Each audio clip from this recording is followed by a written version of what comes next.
Okay, Zoom tricked me again. You have to.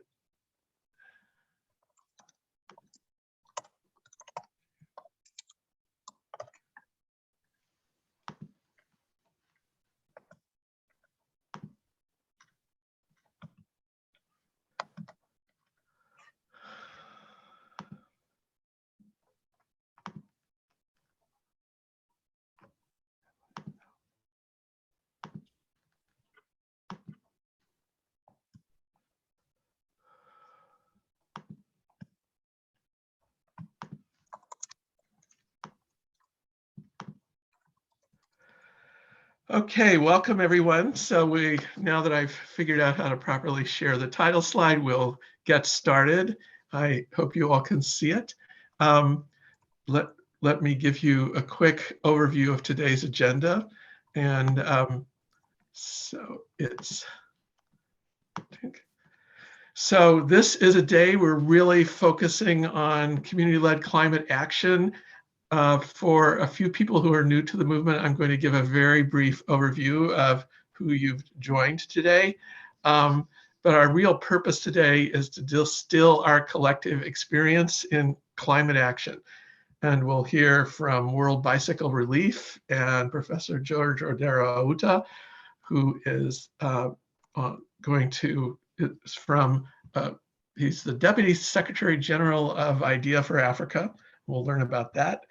And then many of our chapters have been coming up with their own experience in community-led action for climate action. So we'll hear from lots of our members. We'll hear about an update on a breakthrough that our collaborative research has had with USAID recently. We'll look at some upcoming advocacy action, not only around climate, but around accountability and planning. And then we'll announce the next global meeting, which says climate, but it's not on climate. Sorry, I didn't update that slide. Sarah, there's a couple people in the waiting room, if you could let them in. Okay. So the movement addresses one of the profound injustices in our world, in that people like this young woman, actually a girl of 15, with her struggling to feed her family, her child, and her one on the way, on marginalized land with no access to education services, health services, using tools that have not improved in 1,000 years. And most importantly, she has no voice in the decisions that affect her life. And so the movement is really about how can we shift the power from top-down donor projects to the kind of democratic participatory development that she needs to thrive and to realize her fundamental human right to have voice take charge of her own life and destiny. The movement has 5 goals, that being the first of them: voice and agency for women, youth, and marginalized groups in local decision-making; adequate community finance, at least 20% of public budgets should be in the hands of local communities; good local governance, by that we mean democratic participation, democratic elections, public fora, transparency, accountability at the community level. All of that usually will come together to produce quality public services that people's lives depend on. And finally, an area that we'll be talking a lot about today, resilience, because resilience is scientifically a fundamentally community attribute. A resilient nation and a resilient world are simply combinations of lots of resilient communities, because it's community actors who are always the first responders in any kind of crisis. So we have 74 global members. I'm about to get an email with the 75th. And we have about 1,500 community-based organizations. And the front lines of this work is in national chapters. So those green countries that you see there have organized chapters and activities at their country level through a national chapter, and the yellow countries have individual members who are either thinking about organizing a national chapter or who are participating individually through their organization in the global movement. But it has been growing dramatically during COVID-19. So with that, I'm going to launch us into our main topic for today. There is a summit coming up, as we all know, and I know my organization is releasing a large complaint today about how difficult it is for Global South participants to participate in this summit, but it's really a part of a long process, and we want to get our voices from communities throughout the Global South into this process more loudly, because increasingly there's lots of evidence, and we're going to start adding more to it, that community-led action is critical for meeting the climate challenge. This is a woman participating with my organization in Ethiopia through an organization called We Forest that gets carbon offset money from European companies and invests it in women in the Global South as to nurture and plant trees and take care of them and ensure that the restoration of trees is happening. And if more people had access to those funds, the world would be a greener place faster. There's really two distinctions that I think most people on this call are familiar with. Climate action is usually categorized as mitigation. What can you do to halt climate change? And also adaptation. What can you do to prevent the disasters being caused by climate change? And also to seize possible new opportunities that climate change is offering, like growing crops in Alaska. But it's true that almost every farmer on Earth is having to change what seeds they use to ensure that there's food security in the face of the current climate change, which is already happening. So with that, I want to hear from our first speakers.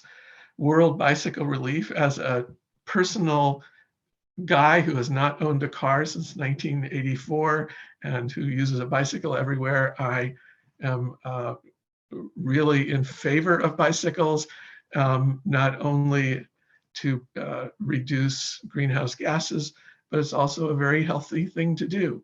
So with that, I'm going to stop sharing my screen and turn it over to Farai and Susan. Thanks, everybody. Can you see my screen? We see it not in presentation mode. There we go. Right, not in presentation mode. Are we good? Yeah, perfect. Wonderful.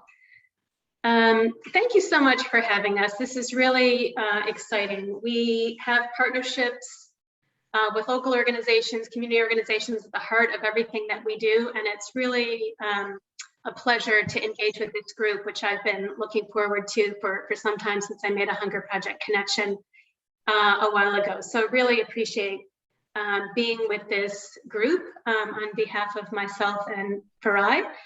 I'm based in Washington, D.C. Farai is based in Zimbabwe and has had a long experience working with us in Malawi, leading our efforts there. So we'll be giving kind of a joint set of remarks for just a few minutes, but we're really looking forward to the discussion and the Q&A. We really want to hear from you on how you see this issue of mobility and climate, and how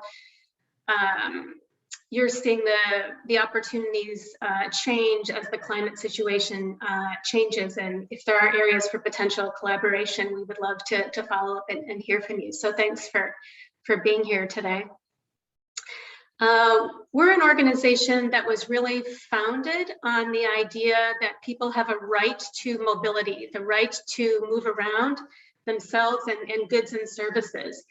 But what we found is that often low-income people in rural parts of the developing world don't have access to services because they don't have the level of mobility, the access to sustainable mobility that they need. And so this is just a snapshot of what we have been working on in the last 16 years in terms of, for those who are in rural parts of the developing world, particularly in Africa, but globally, who need transportation that's appropriate for bicycles.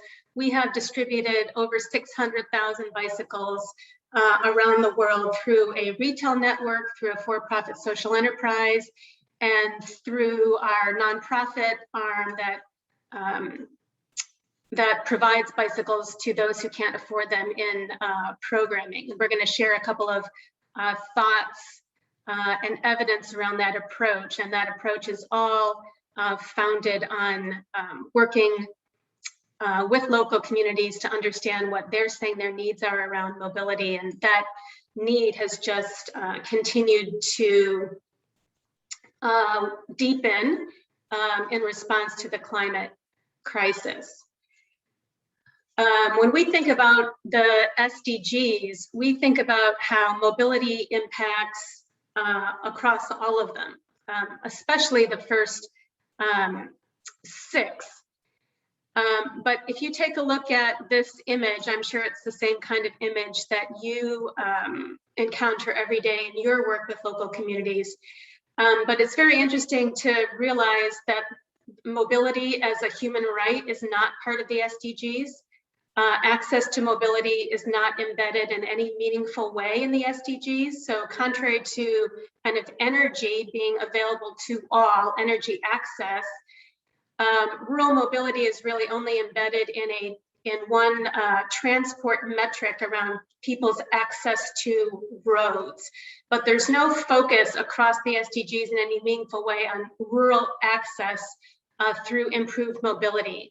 And so that has continued to support an environment from our perspective where lots of schools are built without thinking about how students will get there. Lots of health clinics are built without figuring out how pregnant women are going to get there to get the care that they need, how farmers are going to get to lucrative markets and not being forced to sell to intermediaries. This whole rural piece really comes out strongly in the global goals, and that's just exacerbated more by the climate crisis. As John was saying, everybody's impacted in terms of their livelihoods. They have to go further for water, for fuel, women and girls facing greater and greater safety and security risks as they deal with this mobility challenge that is just worsening through continued climate change. So this is the world in which we work. Hopefully it looks somewhat like the world in which the communities you serve work, where 450 million Africans and 1 billion people globally primarily rely on walking. And so they suffer transport productivity, poverty, time poverty, and mobility is often cited as a key constraint in rural access, whether it's access to health, education, livelihoods, and certainly it has a huge impact on gender equality. And that this last mile mobility issue just continues to be a huge constraint in helping communities live the lives that they want to lead. And we hear this often, that mobility is not part of the kind of deliberate conversation in terms of project assessment and design and implementation. It's often overlooked because it's not feeding into policies, it's not feeding into the SDGs. It's one of these kind of orphan issues, and the voice of those we collectively serve is not often supported as much as it could to advocate around rural access issues and mobility as a human right. So Farai is going to share some of our thoughts on the nexus between mobility and climate and some examples from Africa. So Farai. Thanks, Susan. What we found is that obviously as climate change has taken on has become more and more severe, we've seen many people becoming very susceptible to climate shocks in recent years. And I'll give you some examples. And what happens then is that women and children and girls in particular are the ones who then bear the brunt of this, and because they have to walk longer distances to get water, as Susan has mentioned, to get energy and to travel to schools. And so that also means that it makes it more difficult to educate girls, and makes things more difficult. But we've seen more, and as Susan said, we see programs not taking mobility into consideration often, and it's a critical part of getting knowledge out there and getting programs to be more effective. I'd like to talk about some of the examples where we've embedded bicycles and seen some results. An example of where we've seen climate shocks is in Malawi, in the Nsanje and Palombe districts. These districts are very prone to flooding each year, and the same sort of thing happens, and lots of rain, people are displaced. And where we were able to intervene was working with UNICEF 2 years ago, where we put bicycles into those communities, and some scaling up of nutrition was done, and the promotion of energy efficient stoves. And this is a big thing that we are seeing, and we are wanting to be involved in, to the promotion of these energy efficient stoves. Another example would be in the districts of Mwanza and Chisi, districts that are very much affected by malnutrition. And in conjunction with the Farmers Union of Malawi and the Japanese government, we were able to embed some 250 bicycles there to encourage the consumption and the growing of nutritious foods. So I think we would want to look for more partnerships and to promote better agronomical practices, and to assist and to work with those communities that are in danger of these shocks.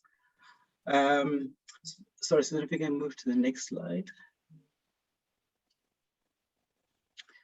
We are working on a community called Mobilized Communities, which is designed to put bicycles into communities with the intention of helping the various sectors thrive, whether it be education, whether it be economic development, whether it be health, conservation. And we started this in all the countries that we operate in. In Zimbabwe, we're in the Wange community, which borders the national park. In Malawi, we're in the Kasungu district, which also borders Kasungu National Park. And what we have seen there, obviously, with the bikes being put into the educational sector, we've seen children starting to have access to these bikes and getting to school on time. But I just want to highlight the conservation efforts, particularly in Malawi. We've worked with the forestry extension workers, and they have used bicycles to educate the community on afforestation. They've also used the bicycles to fight against poaching, and they've used the bicycles to assist with working with the village resource management committees. We've also identified a local NGO called K2 Taso in Kasungu that we're working with, who are involved in afforestation. Before they got bicycles, their reach was limited in terms of their ability to interact with the community and share knowledge. We've also been working with the national parks, Kasungu, where they have received bicycles and are able now to police and keep track of the fences of the park. And we've seen the animals that are in that park, their numbers growing, protecting the biodiversity. We've also seen the same happening with the Liwonde National Park, where our bicycles are being used by the wardens and the rangers. But suffice to say that where these bicycles are put in, particularly in agriculture, we see good agroeconomical practices being, the knowledge being spread. We see this has happened in the tea sector. We've been involved in the horticulture sector, and we've also been involved in the poultry sector, where extension workers have bicycles now to share knowledge, and the farmers are able to use good seed and implement good practices which help to look after the environment. Susan, yeah, that's my contribution on the Malawi side. Yeah, so just very briefly, in terms of the evidence, we see 25% increases in dairy farmer deliveries. They're able to get more milk to cooling plants. They're able to raise their incomes. The retention of healthcare workers goes up to 95% because they're able to actually do their jobs and reach patients. We've seen a 19% reduction in the dropout rate of girls with bicycles versus girls without bicycles, and a significant reduction, 28%, in girls' absenteeism. We also have, through RCT evidence, interesting empowerment improvements in terms of girls' locus of control when they have mobility through the bicycle. So very briefly, we just wanted to talk about how there's an enormous opportunity within the NGO space to really look at mobility and transport as an integrated part of rural access, regardless of sector, to create a higher return on impact. We really encourage a human-centered approach to thinking about mobility. We know that people don't just engage in education or health. They live full lives, right? Just like we do in the North, and we take transportation and mobility for granted. So we're very keen to engage with partners in this kind of human-centered approach to mobility with a strong gender lens, and have developed tools and technical assistance and programming to support partnerships in this sector, and work very closely in all the communities that we serve with government, NGO, private sector, and other partners. And one of the ways we ensure that we're really helping communities to identify, monitor, and manage their own development initiatives is through the development of a mobility needs assessment. And we are now moving from a paper-based tool that we use internally to create a public good for the development space overall, a participatory tool that actors can use with communities, and communities can use to understand what really are the mobility challenges that hinder rural access to services. And so we have launched a project. We're in the discovery phase right now, where we are looking to understand from NGOs and communities and actors on the ground, what do they currently use, what would they like to have, so we can ultimately make this open source tool available, ideally through an app, to be able to embed mobility that's accessible, that's sustainable in interventions with rural communities. So the goal is to have this tool available. It can be embedded in all kinds of programming across sectors, and to inform development strategies and programs. So we're super keen. If anybody is interested on this call and being part of the discovery process and contributing to a brief survey to help us design this tool, we're designing it to meet the needs of the development sector and communities. We would love to have your participation in this exercise. So we'll stop there. We really were keen to hear from you. We just threw up some questions here in terms of the link between climate and mobility. From your perspective, what do you hear from communities you serve? How do you assess the needs in your programs, especially with regard to the growing kind of climate crisis and the need for sustainable mobility? And if you see areas for collaboration, we would love to explore that, and we've included our contact information on the last slide. So I'll stop sharing and look forward to any comments or questions. Thanks. Great, Susan, thanks so much. Here, I just want to show you one thing before that you reminded me of.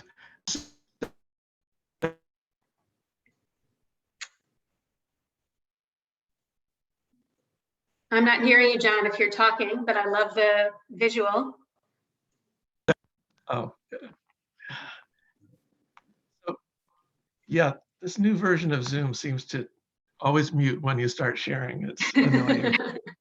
It's one of the epicenter clinics in Malawi. They use bicycle ambulances to get women to the who are in labor safely to the health center. And and I know it's had a huge impact in rural Rajasthan. It was very, very huge taboo against women getting on bicycles. And when these particularly older women in leadership positions learned to ride bicycles, it really transformed their sense of themselves. Oh, you know, I'm equal to any man. I can get on a bicycle. Stop with your taboos. Anybody have any initial questions or comments? Because after we hear from George, we're going to have a real open discussion on all these issues. But any immediate questions that people have of Susan and Farai? You can just unmute or raise your hand or do any of those things.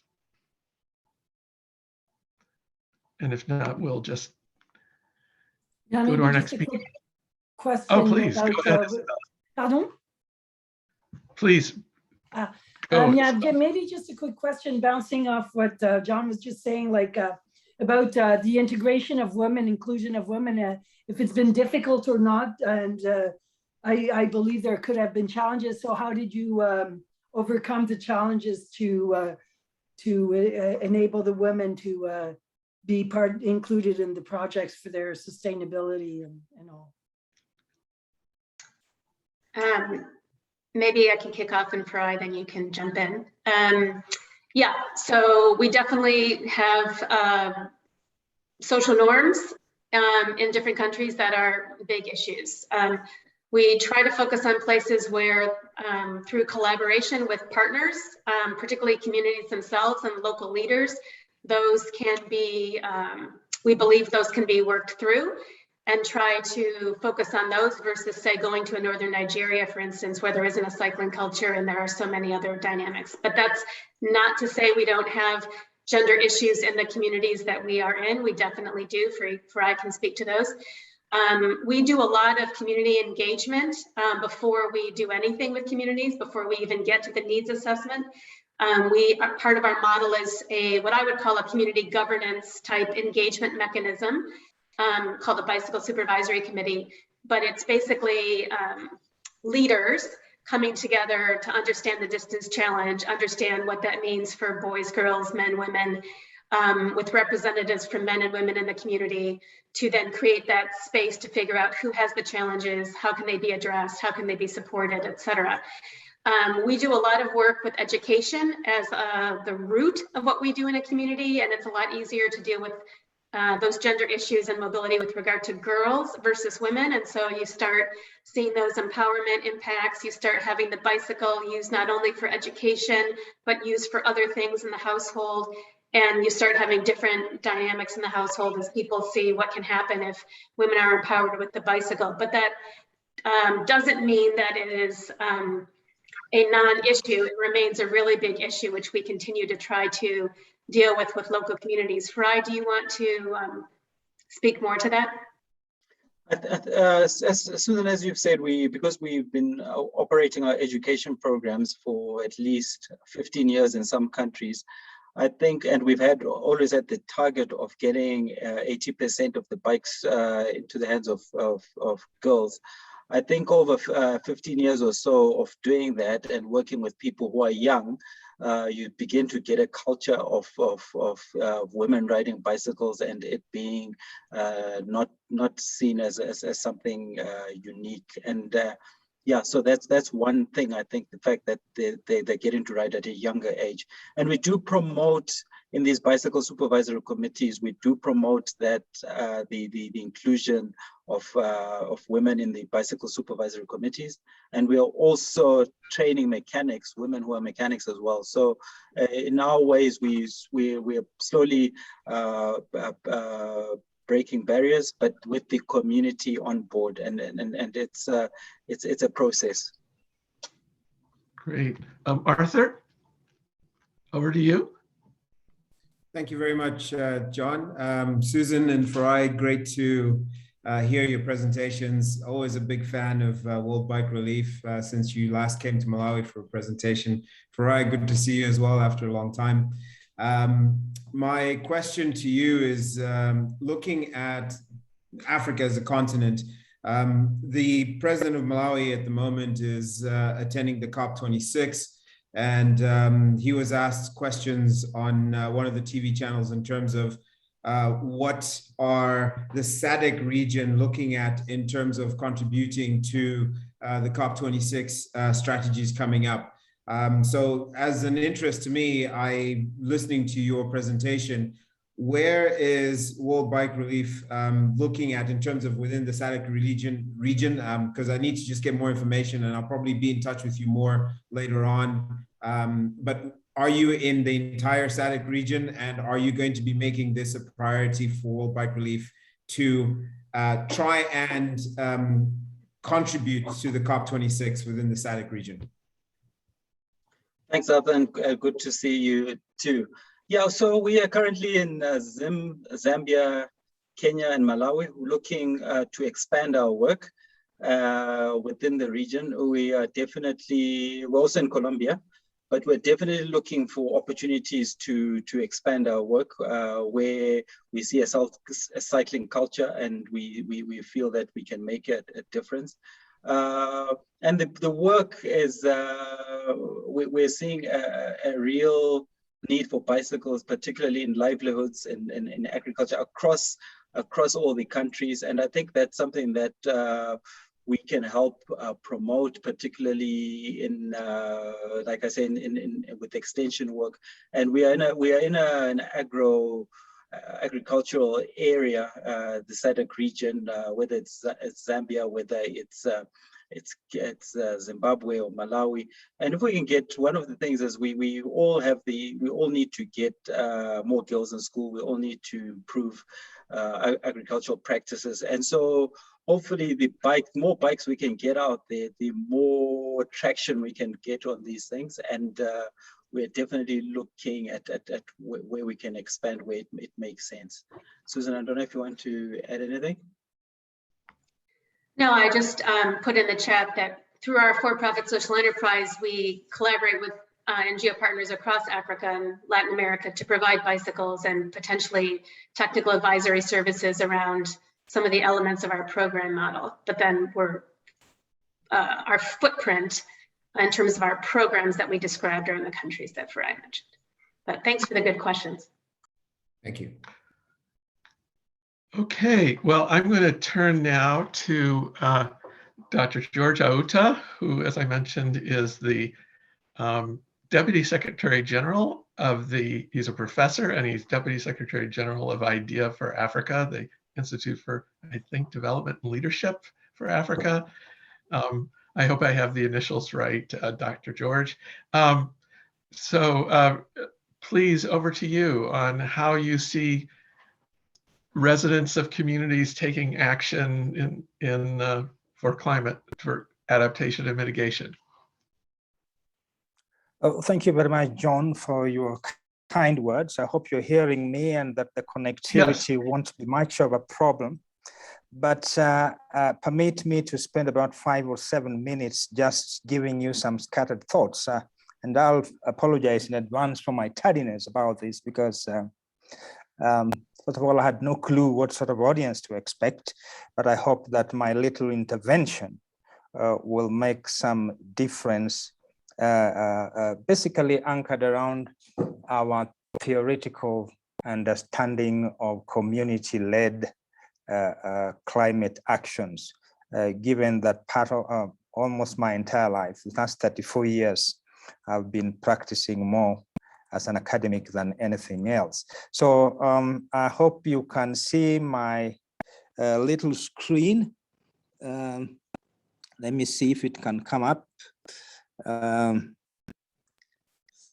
you able to see my screen? Yes, we do.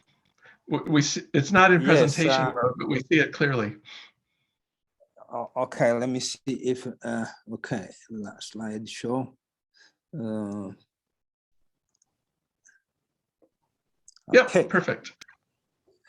Yes, yeah. So I want to run through this very quickly, and my first reaction to the whole question of community-led climate action is to put judicial note as a lawyer that this is a broad sweep, and that no two communities are exactly the same. But I want to just also say that under the what some of us here might know, under the, just a second, under the UNFCCC of 1992 and the Paris Agreement, when we talk about climate actions, we are actually talking about actions taken to reduce human vulnerability to climate change. What that those two important global agreements call the anthropogenic emissions. You will know, and I'm sure some of you already know, that the notion of nationally determined contributions was introduced in 2015 in the Paris Agreement, and it underlines local level actions of the type I'm hearing, like the bicycle, local level actions and commitments by countries to support, to encourage, to undertake actions that will reduce greenhouse emissions. And these are supposed to be based on particular national circumstances. I don't want to go into the debates that some of this has attracted, but just also to note again that, of course, these are voluntary and non-binding global agreements. Now, in the context of climate change, and as clear even from what we have listened to from Susan's team and the bicycle relief, entire human livelihoods have actually been put at risk. And the language in those global agreements, the Paris Agreement and the UNFCCC, is that present and future generations are actually at risk. Now, let me just see if I can go ahead. Now, the point to be made is that actions taken at local, at community levels, or even at regional and even global levels will vary, including their impacts over timelines. And those of you who will be present at COP26, and John, I heard you say the organization is planning to be there. This is going to be, the timelines issue is going to be quite some issue because I think there's some tension around the periods that have been given. Different countries have interpreted this to be different. So actions at local, at community level, and even global levels. But the common determinant under global agreements is the idea of local circumstances.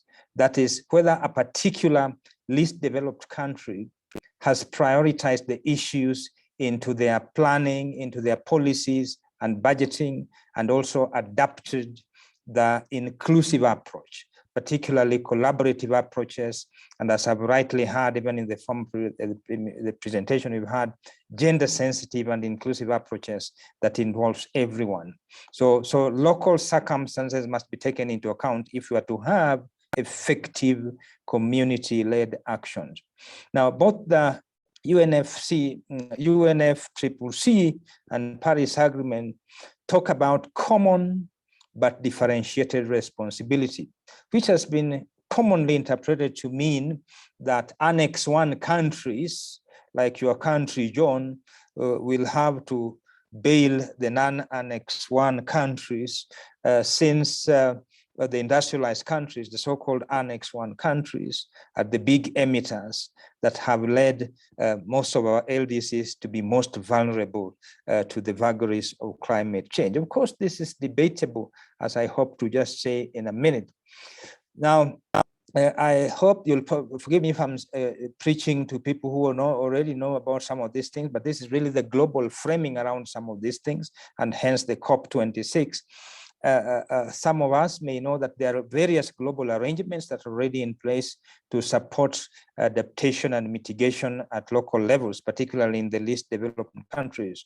And I'm sure we are familiar with things like the Green Environment Fund, the Green Climate Fund, and the carbon trading, among others. But of course, a cautionary statement is necessary about some of those things based again on experience, that global funding streams for climate actions, even under what is known as the Kyoto Protocol, for those who do not know, 1997, was not always smooth. Actual access to resources, particularly the resources required to take these things to the grassroots, have been noticeably complex, bureaucratic, and in many African countries, I do know for a fact, they are largely government-led, they're not community-led in the sense we are discussing here. They're overly government-led and arguably not as effective in assuring desired climate action where it is needed most. In other instances, you will find that under those global funding streams, there is also a tendency to over-rely on the idea of a foreign expert.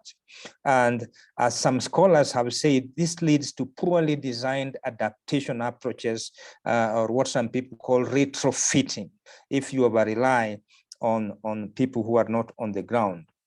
So I would like to really, the pitch of my submission here today, colleagues, ladies and gentlemen, is that when we are talking about community-led climate action, we must be referencing villages. If you're talking about Africa, we are talking about villages, and I'm happy to note that from the bicycle relief presentation. We must be talking about what in Kenya now would be called the counties and actually local areas. And I say this with a lot of interest because this is where the majority of our people live. Now, actions at these levels must be upscaled, they must be supported, and they must be encouraged as the only way in which least developed countries will meet their nationally determined contributions. The national determined contributions that I've already talked about, that was previously called internally determined contributions. For example, I note there that Kenya has made some very ambitious national determined contributions. It was 30%, but now they say they want to reduce it by 32%. So you need a lot of upscaling. Now, there's adequate evidence of negative impacts of climate change in communities. There's wetland degradation. For example, right now, we're doing some work in eastern Uganda and the Karamoja areas. There are food security risks. There are climate change-induced conflicts lately experienced even in some parts of Kenya. And in fact, in the Lake Victoria Basin. And sustainable pastoral livelihoods among the Maasai in areas such as Kajiado and Samburu. Now, all these things are fodder for resource-based conflicts, which require addressing, particularly at local level. In Kenya, I'm also noting there that there has been a recent phenomenon of rising water levels that affected lakes in the Rift Valley region, Lake Victoria Basin, and the Turkwel Gorge, and displaced an estimated 75,000 households and affecting 380 people, according to some of the latest reports from Kenya. Now, let me make some concluding remarks around what I'm calling community-led climate actions by purely pitching that African communities are not entirely sterile, for the lack of a better word, or bereft of knowledge. Sometimes I say this because people like me who have been beneficiaries of Western education tend to scoff at the intrinsic values that are embedded in our histories, that are found in our cultures, that are found in our indigenous knowledges. But this is something that we must decolonize our minds about. I note from my own research experiences in many places that the domestication of the, for example, the Convention on Biodiversity, which is largely thought to be successful, particularly the Cartagena Protocol that deals with access to benefit sharing, seems to be beset with many uncertainties. So we cannot afford to undermine local level knowledges. So what I want to appeal, my dear colleagues and friends who are championing climate actions at local level, is that as we reflect around community-led actions, it is vital not to forget the vast repository of ancient wisdoms, what I'm calling indigenous knowledges, which is regrettably sometimes not much appreciated, as I've said, and considered because of the history of colonialism. In Samburu and Turkana, for example, where I've done some fieldwork recently, they may look poor, they may look unclothed, but when you observe closely, when you are in Samburu, in Kenya's arid and semi-arid areas, they are possibly the most environment hardened people on planet Earth. Very hard. You see men and women, like the pictures I've seen you are showing, John. You see men and women who have traversed hundreds of kilometers every day, encountering snakes and raging elephants. And sometimes when you are there as a researcher, you feel that what can you teach them about the notion of resilience? So I'm just saying that we must take into account local knowledges because they are important. There are lessons on regenerative fishing. And somebody like me who comes from the fishing community around Lake Victoria, there's nothing that I think that my education can beat the knowledge about fishing that the communities there have. I could go on about forest husbandry amongst the Ogiek in the sensitive Mau forest area in Kenya, and so on and so on. So I'm just saying that community-led climate actions, we need support, we need resources, we need targeted interventions and those local areas, and hopefully resources that can actually help us enable these communities make their contributions, because it is only in this way that we will be able to deal with the scourge of climate change and reduce the impacts of greenhouse gas emissions into our atmosphere, into our geospheres, and even in our biospheres. So with those remarks, I do hope that I'm not totally off tangent, but I'm happy to take comments when it is open. Thank you very much for listening to me. Professor, thank you very much. I think you have really very well framed this discussion, and certainly this is a network of people that share your view of the critical importance of ancient wisdom. I mean, I think any of us who've had the privilege of visiting villages in Africa, Asia, Latin America have seen that wisdom and have, as you said, been awakened by it. One of my mantras is to explain to people why we don't teach people to fish. They say, oh, don't give a man a fish, teach them to fish. No, these people have been fishing for thousands of years. Somebody has to cut the barbed wire off the fence, off the pond. So thank you for this.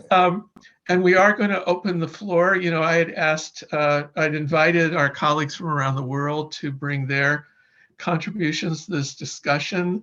And so really, if you use that little raise hand function, I'll be happy to call on people.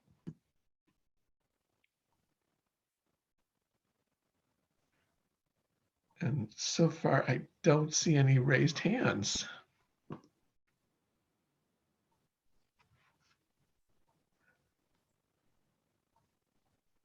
Okay, if somebody doesn't talk, I'm going to start calling on people randomly.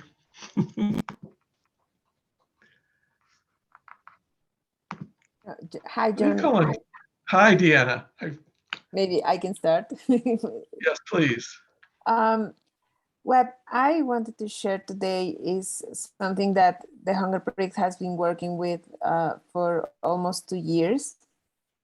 And it's directly related to COP26. And this is a group of organizations that we call Worldwide Environmental Education. And we are a Mexican civil society collective. And we believe that the environmental education for sustainability, it's one of the main forces that we need to strengthen to mitigate the climate emergency. So we have this initiative, and we've been working on this initiative for, as I was saying, almost 2 years. And we present this initiative in COP25 in Madrid, and now we're going to have a panel in COP26 in Glasgow. And we work in two main channels. The first one is to work with schools directly, providing some capacity development to teachers for them to strengthen climate education and education for sustainable development. And this is aligned to a constitutional reform that happened in Mexico, where the climate education, the environmental education, actually, it's in our constitution. So based on that, we're proposing a global agreement for different countries to follow that path, to put into their constitutions or into their main laws or educational laws, to have this to have environmental education and climate action as the framework for really change mindsets and for really change the behavior, and really change the way that we are related to our environment. So we're proposing this global agreement in COP26, and what we prepared before that, it's 3 conversations, regional conversations until this point, well, 2 nationals and 1 regional, and we identify some ideas and some things that cannot left out this global agreement. And one of the main topics, of course, was gender, and to close gender gaps for women to really achieve an education, and not only climate education, but also relating into the effect that we could have if we support women directly. But the other one is very related to what Dr. George was saying about traditional knowledge, and that was something that came out in this global agreement. We cannot say that we're going to achieve Paris Agreement or UNFCCC definitions or whatever if we are not putting communities in the center, and if we don't learn about, we outside communities, if we don't have this learning process of what is happening into communities. So for us, this global agreement needs to have this community-led climate action in a pretty strong way. So we're going to keep working into that. And of course, this means we need this really big advocacy process for this global agreement to become a reality. But it is what we believe might help to land Paris Agreement and to have a really deep effect on what we need to do, because we're going to start from the very beginning with education, not only formal, but also informal education spaces. Wonderful, Deanna, thank you. I know in addition to the ancient wisdom that Professor George mentioned, there's also new wisdom being generated by smallholder farmers every day in Africa. You can find online the 2011 State of the World report by World Resource Institute, and they interviewed hundreds of smallholder farmers across Africa who were really agroecological entrepreneurs. They had created new agroecological systems on their own that were tailored to their own microenvironment and their own circumstances, as George was saying. So it's yes, yes, yes to respecting and listening to and actually sharing ancient wisdom, but also recognizing that there's a lot of creativity in agroecology, agroforestry, regenerative farming. You know, there are folks, and particularly on livestock, because livestock is a huge emitter of methane, of greenhouse gases, and there's new ways being created by people to create feed for cows based on seaweed, you know, in coastal areas, which when cows eat that, they don't produce as much methane out their other end. And then there's also a lot of research I know happening in Zimbabwe on regenerative farming by kind of integrating with having, you know, cattle and marching across fields and regenerating the land. So we need to collect and promote both of the ancient wisdom and the new wisdom, so that people, I think when they hear these examples, they'll stop thinking they have to wait for MIT or Cornell or something, that there's plenty of creativity in the people in the field feeding their families and their communities. Who else has a contribution to this conversation? Anyone? Yes, George, back to you.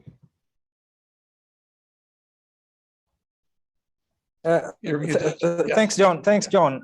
I'm just following up this on the earlier presentation, since I saw some silence. I'm keen to hear from Susan and her colleague. I can't remember the name. Farai, is it Farai? I know that within the UN system, we have also spent some years, of course. The idea of non-motorized transport has been in vogue for some time now, of course, because of health benefits and so on.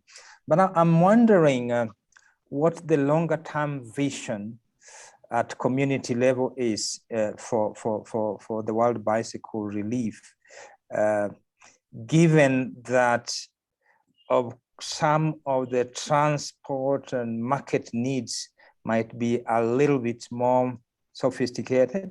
So is it just a bicycle as an end in itself? Is there some longer term vision that will advance into a bigger value chain engagement with markets and things like that? So I would have liked to hear how they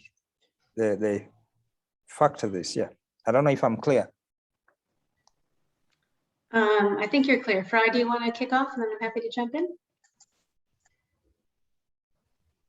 Yeah, well, Prof, what we're finding is that we are working on the bicycle. That's our focus area, and we are promoting the increased usage of the bicycle. Yeah, that's where we are. But there's obviously other ways at which a bicycle can be incorporated, like we saw with the bike ambulances that can be retrofitted and different other things attached to it for different purposes. Yeah. Maybe I would just add that we don't see mobility embedded in strategies, projects, investments, et cetera, right? We're not seeing that in a mainstreamed way across our sector. So we completely recognize that bicycles have a role to play. There are other modes of transport that also have roles to play. For those people who are low income, living in remote areas that need a sustainable mode of transport where the terrain is appropriate, we can never ourselves meet the demand for sustainable mobility at that kind of base of the pyramid level. We cannot possibly do it ourselves, even though our retail network is growing exponentially across the countries that we mentioned. So we think it's imperative that we collaborate with others to amplify the voice of those we collectively serve, to say mobility is a human right. It needs to be addressed. It needs to be on the development agenda. It has a huge climate imperative around it also, but you cannot achieve the SDGs in 2030, 2040, or 2050 without collectively looking at mobility. So certainly motorcycles, for instance, for higher income earners may have a role to play, or in terrain where bicycles aren't appropriate. But we're interested in collaborating with others to change the behavior in the global development sector so mobility is looked at as an issue. So social norms are addressed, with a mobility lens, and to think about how are there other ways of collaborating so health, education, other programs are run in ways where people can actually get from point A to point B. It may not always be on a Buffalo bicycle, right? But it may be using other kinds of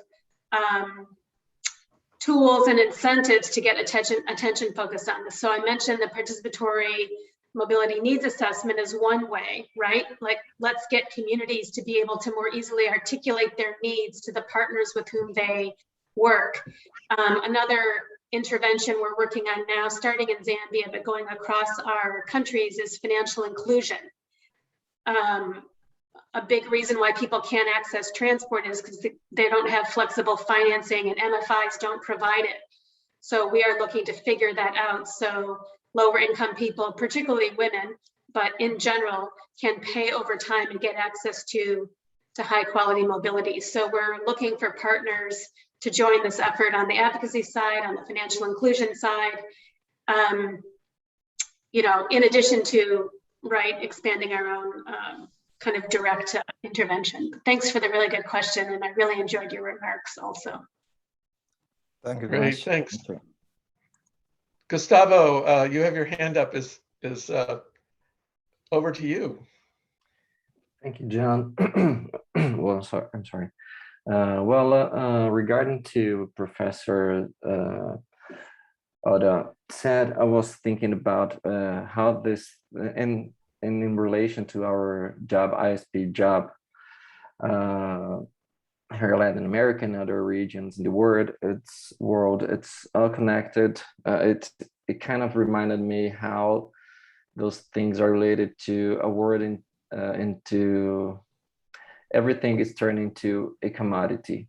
It brings specialization into things like John said. I don't fish because I've never been taught to do so. We do things that are only related to our business, literally. We're specialized into our work. And this is a problem related to this, of turning everything into a commodity. And indigenous and traditional people, they don't think of work and of nature as a commodity. It's a right for them. It's how they live, how they live. And that's totally different. And we need to learn from them, of course, if we want to create a better world in terms of climate, in terms of social relations. We have to learn from them. And that's one big important thing that I thought from Professor George's speech, and what is related, and this is also related with ISP work, and this with all the movement here, the movement for community-led development. And I thank you, Professor, for your speech. It was very clarifying. Thank you a lot. Great, Gustavo. And we'll be getting back to you in just a moment. So it's we're past the hour point. We've got 23 more minutes, and we have a number of things to discuss. One of the things on the agenda was an update on what's many of you were with us with the expert advisor to the head of USAID, when he opened our collaborative research effort. And Gunjan, can you give us an update on communitizing the world's largest bilateral donor? Yes, thank you, John. So I have some exciting news to share. For those of you who were present on October 6th, you had heard Ambassador Steinberg talk about this new local capacity development policy that USAID has been, creating. And the reason this is so important for all of us is because so far, really the whole approach for partnerships, for working with local NGOs or local partners for USAID has always been centered around risk mitigation and compliance, right? And that was a huge problem because in effect, what it was doing was it was saying, well, we want local NGOs to become clones of INGOs if they really want the grant. And that's not what we wanted. So this policy is kind of designed to, at least from what we hear, and our engagement has been with them, to turn that on its head and to recognize that capacity development is not about risk mitigation. It's not about compliance. It's actually a part of programs. It's part of the whole capacity strengthening and sharing. So it's not a one-way street, and it's not about turning local NGOs into clones of, certain kinds of NGO designs that somebody in Washington believes is how they should be functioning. So the exciting part of it is that policy is going to be coming up for public comment soon. And what we worked out with them is that, in order to ensure that really the local CBOs and their voices are part of designing and influencing what this policy looks like, we're going to organize a special workshop. This workshop will see people, the USAID team will come in and share the policy and its key elements and the principles behind it, answer any questions that we may have around it, and then they will leave. And then all of us will work together to collate what we think is working in that, what needs to change, and what does this mean for implementation? I think the important thing from our perspective is to see, well, how does this translate into the grant-making activities of USAID? How does this translate into how we work with them? And, is this really reflecting what we need to be able to work with them and what we desire that arrangement and partnership to look like?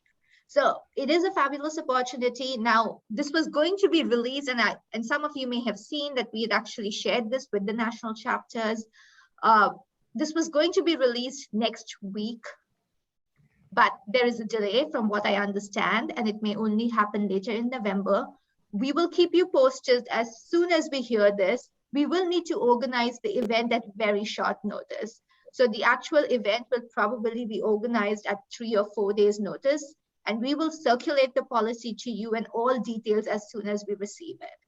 But that's what's happening. It's really exciting because it's also the first time when USAID is actually in an open public comment period, actually working with somebody to make sure that local voices and their opinions are part of the process. So it's a first for them, it's a first for us, but we are hoping that this will start a trend wherein any policies that affect us and our work are made in consultation with us. And we have a voice in that.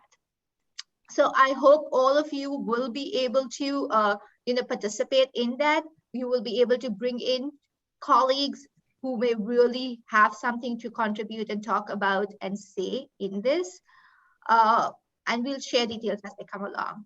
But that's really what's happening there. And the other part of it, again, a very slight update on the research thing, but I think celebratory movement for us. Was it yesterday? No, it was on Monday. Wow, time flies. So on Monday, as some of you may have heard, we've been developing, the collaborative research team had developed these tools for strengthening the practice of CLD. Many people here were involved in either developing the tools or testing the tools or have participated in trainings, organized trainings that are actually trainers on that tool. So the Cld Assessment Tool that we have developed, which has seen currently over 1,100 downloads in 70 plus countries. And that's just the Excel version. The mobile version is much, much more popular, and we haven't been able to track how much, but we know organizations all over are using it. On Monday, USAID organized a special webinar for their mission officers across the world on that tool to again talk about how, to think about capacity development and strengthening as in terms of community development and, strengthening capacities for doing that and working with communities rather than just about compliance and risk mitigation. And we heard rave reviews from, I see Outa on the call. So Outa, congratulations to the Malawi chapter. You organized the first training on the tool. We had USAID mission staff participating as well as their, grantees participating. And we just heard on Monday that they are actually planning to roll it out on a much wider scale in Malawi. So kudos to the Malawi chapter for starting us off, and then Zambia and Benin and others who've been holding these trainings. Fabulous. Thanks, Gunjan. So yeah, this has been an exciting time to actually get the ear of USAID. There was also recently released a new gender policy from USAID and from the White House. And on behalf of the movement, I had been participating in a consultation with them.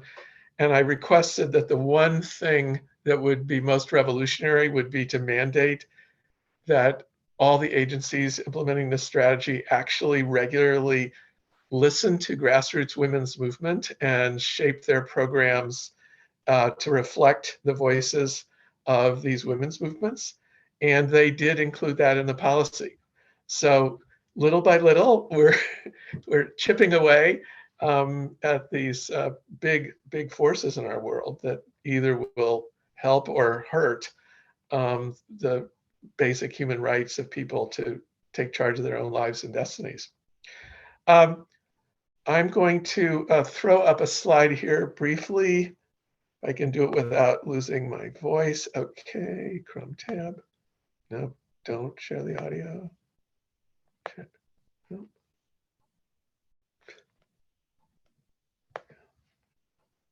So share.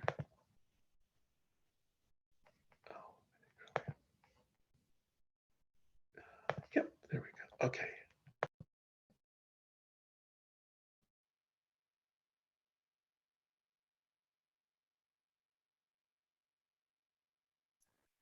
Should I go?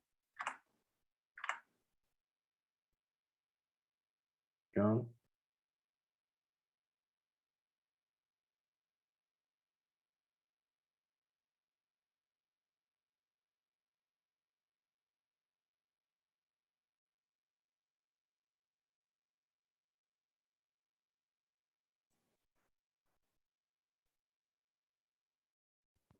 It just shuts off my mic whenever I share something. This is so annoying. Anyway, please go ahead, Gustavo, and I will stop speaking and I'll put that slide back up. Thank you, John. Thank you a lot. Well, thank you, John, for making this space available so that I can briefly announce the applications for the Iap Gad Initiative. Well, this is an opportunity for interested parties to join a fantastic team made up of both a few IAP members and also a group of regional advisors that is made up of IAP partners. As such, the initiative is looking for 8 amazing community organizers from all around the world who seek to exchange experiences with other activists in order to build a broader knowledge about the community-led development action plans and, of course, carry out work centered on communities. And well, for those who may be interested in this initiative, I'll pass the link on a checkbox so you can access the IP website where you can apply to it, and you can find that it's translated into Arabic, English, French, Russian and Spanish. And I'm also putting a link to our new community-led community action guide, which presents the AP community work methodology. And I hope you all can join it. Thank you. Thanks, Gustavo. So the other thing coming up a little bit later in November is the 16 days campaign. The theme this year from awareness to accountability for halting violence against women. This is something that every year the movement has participated in. I would love to hear what you're doing during 16 days advocacy campaign. We'll have every day, we'll have a specific theme reflected on our website and our social media. It starts from the International Day for Halting Violence Against Women, which is November 25th, and it runs through Human Rights Day on December 7th. And each of those days has a specific focus on action to halt gender-based violence. And we in the movement have a particular focus on that because it's really at the community level that the norms that tolerate gender-based violence can get transformed, that people no longer tolerate it, that impunity is ended. So it's not just about awareness, but there's, as it says here, to real accountability in the leadership of communities to really halt gender-based violence, which has such a huge cost in human progress. So as we mentioned, Glasgow's coming up, and then in December, there will be the Nutrition for Growth Conference. The movement is putting in a proposal for this Nutrition for Growth, for a side event during this Nutrition for Growth. I understand it will be a virtual side event, and we'll let people know. But if you have any specifics, things that you would like included on this whole Nutrition for Growth concept, please be in touch with us right away, because we'll be pulling this side event together. Also, I know some of you are going to be directly in Glasgow or somehow participating in the summit. As I mentioned earlier, my organization, the Hunger Project, has joined the voices of many organizations in really complaining that there are no digital means of participation in this conference, which is, after the world has been so successful during the Food Systems Summit, and including voices from all over the world and in other UN forums have gotten very good at digital inclusion, which has really amplified the voice of people who would never have been able to attend in person. Glasgow's only in person, which seems like a huge step backwards. And so we're hoping to, and who knows, maybe in these last moments they can change that, but that's a frustration. So let me just mention our next meeting. For everybody in most of the Global South, it'll be at exactly the same time as this call. For people in Europe and in the US, it'll be an hour earlier because our daylight savings time will end in early November. So you'll be getting announcements and calendar invitations to that shortly. So let me just stop sharing and see if there's anyone else who oh, Gunjan has her hand up. Gunjan, please. The COVID call. Yes, I just the COVID wanted call. to briefly talk about that. So as you all know, we've been holding the monthly COVID call since actually April of last year. Yep. And we are continuing to hold them as long as, and we are committed to doing that as long as our members want us to do so. So far, every time we've asked, we've been told we should continue. So we are continuing. Our next COVID call is actually exactly a week from now, next Wednesday. And this time we are focusing on monitoring and evaluation. So we're really focusing on what the pandemic has meant for the way we do our MEL work. And what are some of the lessons that should continue post-pandemic? Because in many cases, finally, monitoring and evaluation, where it didn't stop, moved way closer to communities. And that's really been our goal throughout. So we want to see that shouldn't change, that we shouldn't go back after this to, again, having external evaluators and expats coming in and kind of deciding what should be evaluated, what the impact is, and how we are measuring it. That's been one of the things that we've been really struggling with in the movement and trying to build awareness on. So next session, next week, really, that's what we're going to be focusing on. And we are also very interested in hearing from all our national chapters, local organizations, in our breakout sessions, as you all know, where we co-create, about how have they been thinking about impact and how have they been measuring it, and what can we bring out from the pandemic and what we've seen about community responses, right?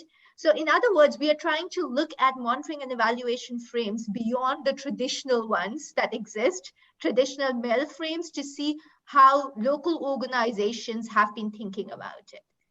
And how can we integrate that and the lessons learned from the pandemic to make sure that our monitoring and evaluation and learning practices are really more community-led. Because if we believe in community leadership, then it's communities that need the information to know how the programs are doing.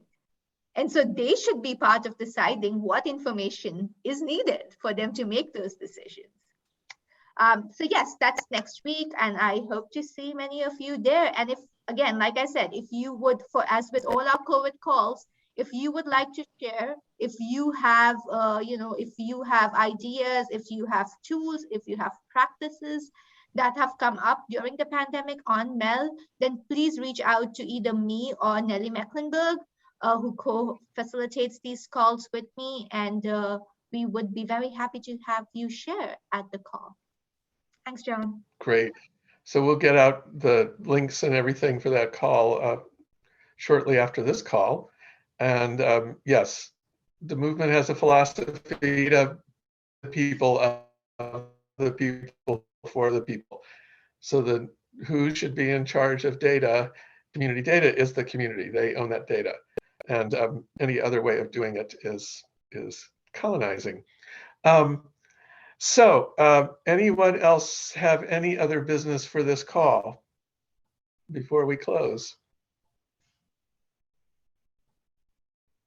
So let me then again thank everybody who participated, and particularly World Bicycle Relief and Professor Outa.